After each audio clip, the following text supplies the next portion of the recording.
Jij bent ook handheld.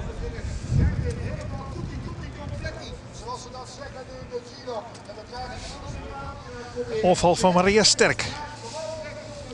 Werelduurrecord had ze nog altijd.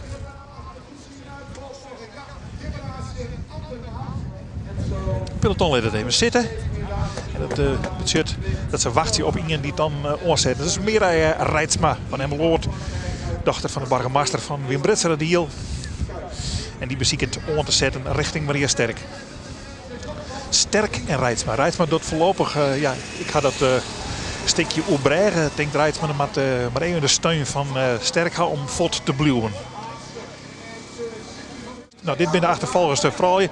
En dat hoeft aan mij, Sandra het Hart en Langeland daarachterin net meer te zien. Maar ik ben vol nieuwsgieriger wat er gebeurt bij deze beide vrouwen. Die nou een sprint ervan mij zien. Maria Sterk aan de rechterkant. En Maria Sterk liep het de sterkste wat dat betreft. Reitsma komt er net meer bij. Nee, Reitsma liet het gaan. En dus is Maria Sterk de winnares van het nationale kampioenschap in 2010. En zij komt juichend als eerste oer de streek.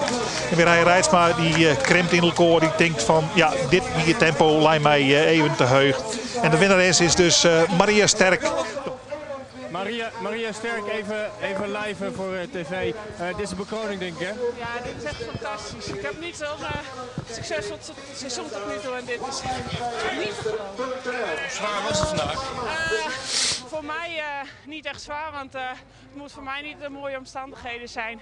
En dit ijs is gewoon fantastisch. Ja, dit was prima. Dit hoort er ook een beetje bij. Heroïsche omstandigheden. Ja, daar kan ik het beste op uitvoeren. Wanneer had je in de gaten dat je de sterkste zou zijn vandaag? Toen ik in het groepje of tenminste toen wij met z'n tweeën weg waren, voelde ik wel dat ik de sterkste van de twee was. Ja. Waar merk je dat dan? Ja, het is een gevoel. Dat weet ik niet hoe wij dat. Was het nog spannend op het eind? Viel wel mee, want ik zat mooi achter me rijden en kon ik er mooi achter vandaan sprinten.